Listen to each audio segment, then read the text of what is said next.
Hi you guys, it's Mrs. Behrens. I have your lesson today on author Eve Bunting's book titled Pop's Bridge. The materials you will need are your iPad, your blue reader's notebook, and a pencil. And here are our learning targets. I can apply what I have learned about mood to a new text. I can describe how an author uses mood to create an emotional atmosphere in a text. And I can explain my thinking in paragraph format. Before we read Eve Bunting's book, Pop's Bridge, we are going to build a little bit of background knowledge. I'm going to show you a video about one of the features in this book called the Golden Gate Bridge. This video doesn't have any narration or text, it's just images and music. And as we watch, I want you to think about three things. First, what did you observe? Second, what are you wondering? And third, how would you describe the mood of the video? Let's watch.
After watching that video, take just a minute to pause and reflect on those three questions. What did you observe about the Golden Gate Bridge? What are you wondering about the Golden Gate Bridge? And how would you describe the mood of the video?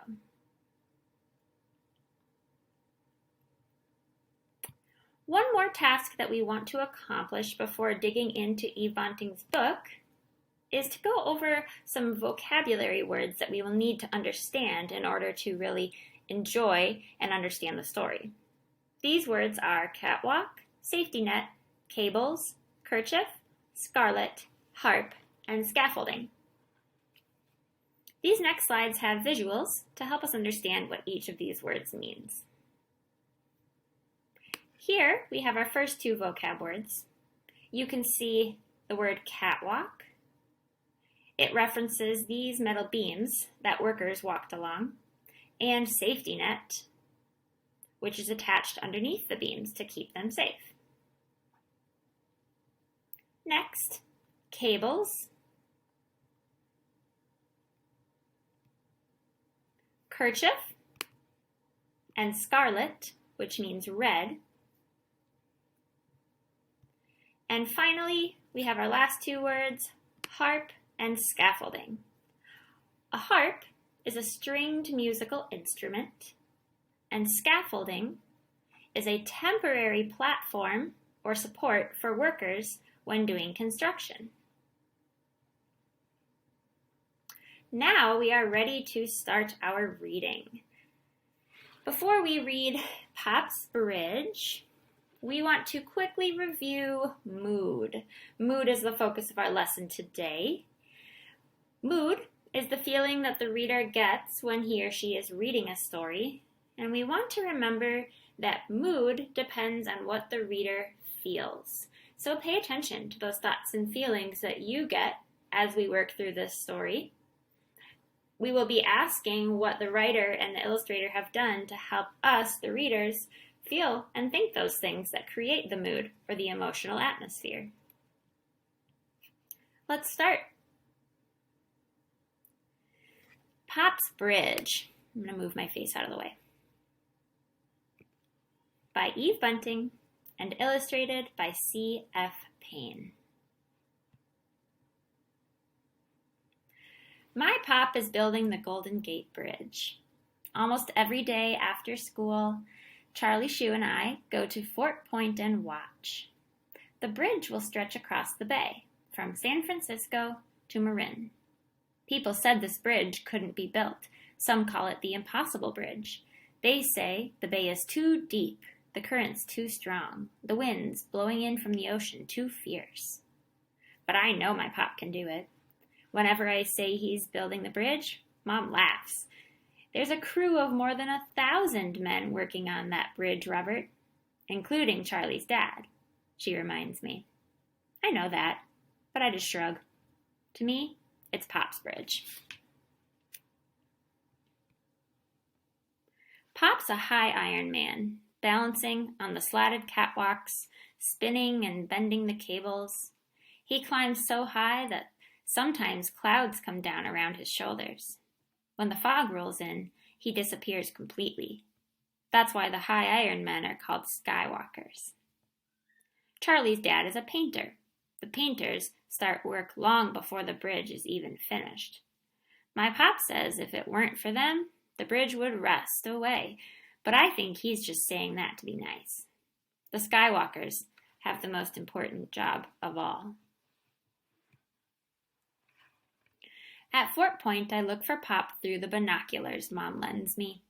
The workers look alike in their overalls and swabby hats, but I can always find my Pop because of the red kerchief he ties at his throat. It's our own scarlet signal. I don't worry much about him on days when the sun sparkles on the water, when sailboats skim below. It's so beautiful I can forget that it's dangerous too. But when the wind blows through the Golden Gate, the men cling to the girders like caterpillars on a branch. On foggy days, my hands sweat on the binoculars. Where is he? When I find him, I try not to look away, as though the force of my eyes can keep him from falling. Pause a moment. Remember, the mood is the feeling that the reader gets when she or he is reading a story. The illustrations often add to the mood too. So think, what were you feeling as we read this part of the story?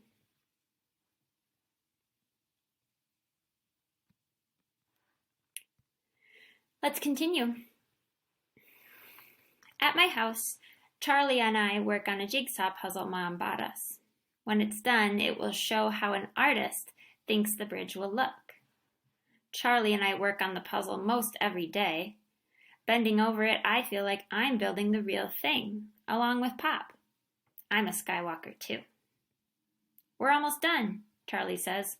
I wonder which of us will put in the last piece. I shrug. But what he says makes me think. My Pop built that bridge. He should set the last puzzle piece in place. That's only fair. Even though Charlie might think his dad should do it. When Charlie isn't looking, I slip one of the pieces into my pocket. Later, I hide it in my room. I'm saving it for Pop. The impossible bridge is nearly finished. One evening, Mom and Pop and I walked down to Fort Point. The bridge hangs between stars and sea. It's like a giant harp, my Pop says, a harp for the angels to play. I look up at him, and I can tell this wasn't just a job to my Pop. He loves the bridge. In San Francisco, there is a great excitement. Everyone is waiting for opening day. Charlie and I have watched nearly every bit of the bridge go up. We saw the two spans come together from opposite directions. We saw them meet. We saw the roadway go in, and my Pop did it. No one can be as proud as I am. Not even Charlie. After all, my dad is a Skywalker. And then one day, something terrible happens. Charlie and I are watching as the scaffolding pulls away from the bridge. There's a noise, like a train wreck, as the scaffolding crashes down into the safety net. The net tears loose, and men go with it into the swirling tide. I can't breathe. I can't think. But then I look hard through the binoculars and see Pop still on the bridge, his red kerchief whipping. Pop, I whisper in relief. Beside me, Charlie is screaming, "Where's my dad? Where's my dad?" We had seen him working close to that scaffolding. I can't see him now. Pause and think. The mood can change throughout a story. I felt very different during this part than I did at the beginning. What are you feeling as we read this part of the story? Let's keep reading. We'll find him, I promise. We have to. I sweep the binoculars up and down the bridge cables, looking at every painter hanging high on his Jacob's ladder or swinging in a Boston's chair like a knot on a rope. Be there, Mr. Shoe, I plead, and then I spot him. Over by the cross-girder, I yell. Charlie fumbles for the binoculars. I help him. He looks where I point. He's there! He's safe! Charlie gasps. The next day, we find out that only 2 of the 12 men in the water were saved. I think and think about that day. At night, half asleep, I see the bridge shake. I hear the crash. One of those men in the water could have been Pop or Charlie's dad. I finally understand, and I feel ashamed. Equal work, equal danger for Skywalkers and for painters. Have you felt this way when experiencing something scary?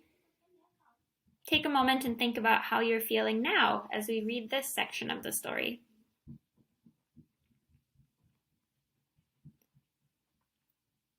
Let's continue.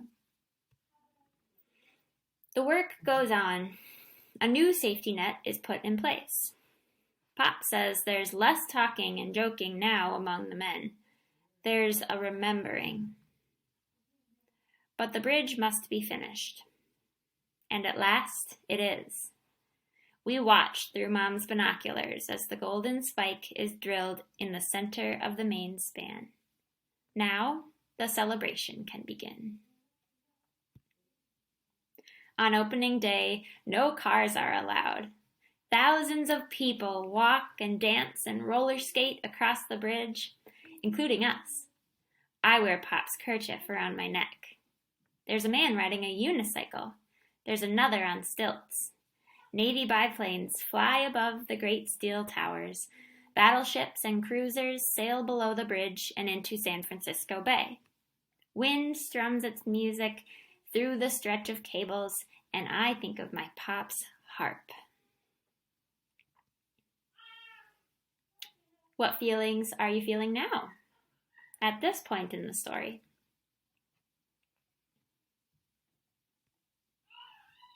We'll keep reading. That night, our family has our own party with Charlie and his dad. There's stewed chicken and a Chinese noodle dish Charlie's dad made, and a snickerdoodle pie. The jigsaw puzzle sits on the coffee table with a gap in the middle. I've searched and searched for that missing piece, my mother says. A good thing we didn't leave our bridge with a space like that, Mr. Shoes says. Pop chuckles. We'd be working still. It's time. I slip upstairs to get the hidden puzzle piece, then find the scissors and cut the piece carefully in half. I go back down and put a half piece in Mr. Shoe's hand and the other in my Pop's. Finish it, I say. It's your bridge. It belongs to both of you. My mother raises her eyebrows, and Charlie says, "Hey, where?" But I just watch as the two pieces fit in, so perfectly, so smoothly. Team effort, my Pop says. We raise our glasses of sarsaparilla to celebrate the laborers and riveters, the carpenters and the painters, and the skywalkers. All of the men who worked together to build the most beautiful bridge in the world.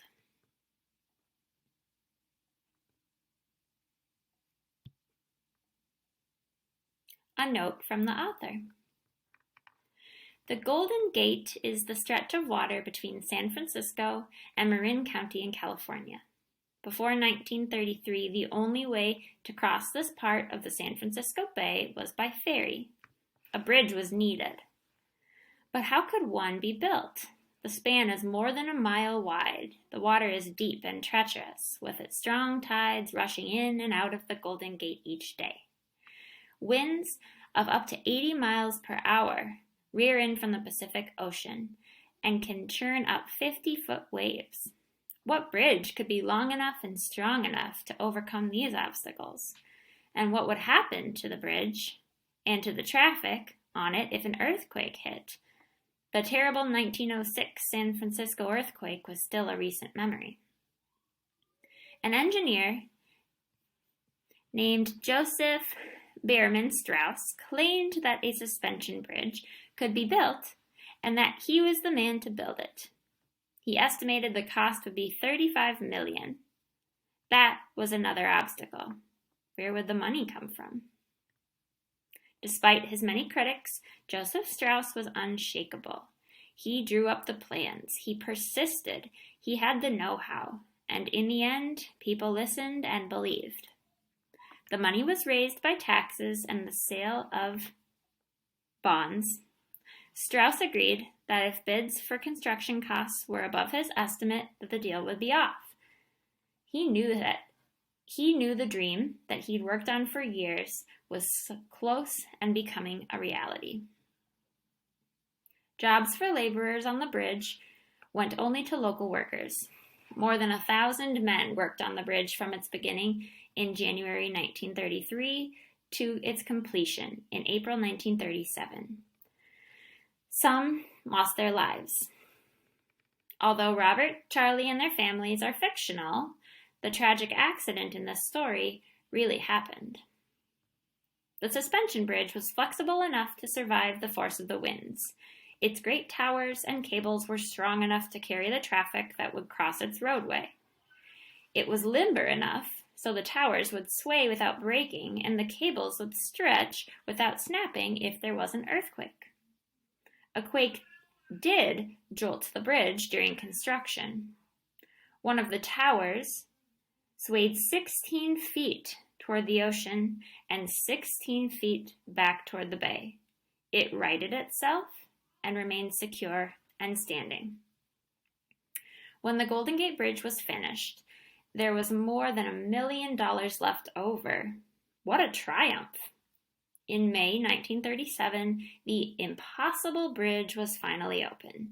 The city of San Francisco and the world celebrated. Less than a year later, Joseph Borman Strauss, the man everyone called the practical dreamer, died.